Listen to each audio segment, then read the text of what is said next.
Question number 25 है, कह रहा है with vertexes A B and C of triangle A B C as centres arcs are drawn with radii 14 centimetre and the three portions of the triangle so obtain are removed, find the total area remove from the triangle.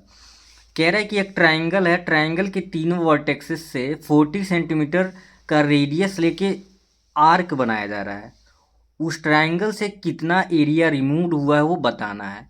तो इसको हम figure के द्वारा अगर समझेंगे तो ज़्यादा better तरीके से समझ आएगा। चलिए देखते हैं इसका सॉल्यूशन। बहुत ही इजी क्वेश्चन है लेकिन ट्रिकी है, तो देखते हैं सॉल्यूशन। यहाँ पे आप फिगर देख सकते हैं, बना दिया गया है। कह रहा था कि एक ट्रायंगल है, ट्रायंगल के 3 वर्टेक्स होते हैं। यहाँ पे ए बी और सी वर्टेक्स इसके हैं। कह रहा है कि तीनों वर्टेक्स से 14 सेंटीमीटर का एक रेडियस लेके, यहाँ पे आप देख सकते हो 14 सेंटीमीटर के रेडियस लेके आर्क बनाए गए हैं। तो आर्क जो बनता है वो रेडियस से ही बनता है, तो ये एक आर्क हो गया। ये भी आपका 14 सेंटीमीटर आर्क लेके बनाया गया, और ये भी कितने सेंटीमीटर, 14 सेंटीमीटर का आर्क लेके बनाया गया है। तो ये कुछ इस तरीके से क्वेश्चन कह रहा है।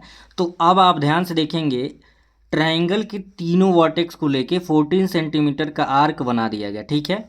अब कह दिया है कि ये जो ट्रायंगल से जो एरिया रिमूव हो रहा है, ये जो मैं लाइनिंग कर रहा है, ये एरिया इस ट्रायंगल से क्या हुआ है, रिमूव हुआ है। इसे सैडेड पोर्शन मान लें। तो कह रहा है कि इस ट्रायंगल से जो एरिया रिमूव हुआ है उसका वैल्यू बताना है, कितना एरिया रिमूव हुआ है। तो इसमें एक कॉन्सेप्ट लगेगा, फॉर्मूला लगेगा, एरिया ऑफ सेक्टर जो होता है θ/316 टू पाई आर स्क्वायर। लेकिन इसमें 3 सेक्टर बने हैं। तो पहले सेक्टर के लिए हम फॉर फर्स्ट सेक्टर एंगल मान लिए, देखिए रेडियस सबका इक्वल है, 14 सेंटीमीटर तीनों का रेडियस है, तो रेडियस में कोई डाउट नहीं है। लेकिन यहाँ पे देखिएगा तो एंगल तो अलग अलग है। तो पहले सेक्टर का जो एंगल उसे थीटा मान लिए हैं, θ1, और ये एंगल आपका क्या हो जाएगा, ए। दूसरे जो यहाँ पे सेक्टर फॉर्म होता है, आर्क ये जो बना है ए आर्क और इस के बीच में, तो इसे क्या कहते हैं, ये एरिया पूरा मिला के बनता है सेक्टर। तो ये इसलिए सेक्टर का फॉर्मूला यहाँ पे यूज होगा। तो अगर दूसरे हम सेक्टर की बात करें तो दूसरे सेक्टर का एंगल हो जाएगा, एंगल आपका बी हो जाएगा। और इसी तरह से हम तीसरे सेक्टर की बात करें, थर्ड सेक्टर, यहाँ पे सेकंड नहीं रहेगा, क्या रहेगा, थर्ड सेक्टर, तो ये हो जाएगा θ3 और एंगल सी हो जाएगा, ठीक है। अब यहाँ पे आपको एंगल मिल गया पहले सेक्टर का, दूसरे सेक्टर का और तीसरे सेक्टर का। तो लिखेंगे एंड रेडियस, तो रेडियस सबका सेम होगा जो कि आपका क्या होगा, 14 सेंटीमीटर। आपको सारे वैल्यू पता चल गए हैं। आगे आप क्या करेंगे, आगे लिखेंगे therefore area removed from the triangle. अब होगा area removed from the triangle, तो ट्रायंगल वही सेक्टर का कॉन्सेप्ट लगेगा, क्या हो जाएगा, एरिया ऑफ सेक्टर θ/360 गुणे पाई आर स्क्वायर।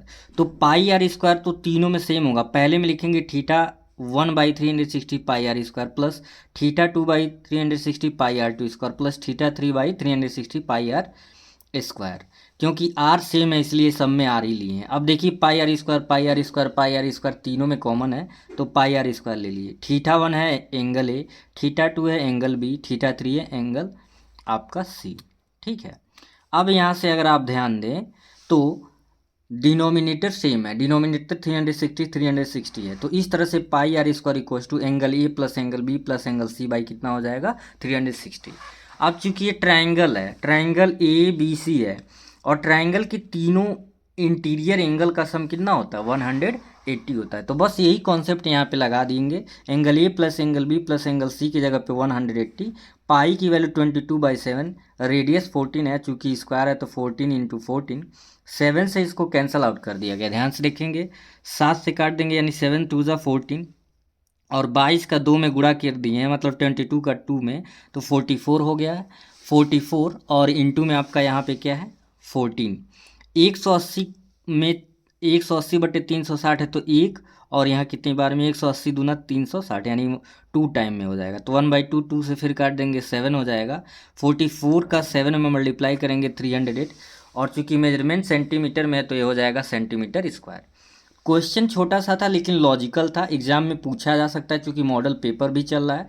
मॉडल पेपर के बहुत सारे क्वेश्चन पूछ लिए जाते हैं, या तो सिमिलर ऐसे ही क्वेश्चन आ जाएगा। तो आई होप आपको समझ आ गया होगा। Thank you.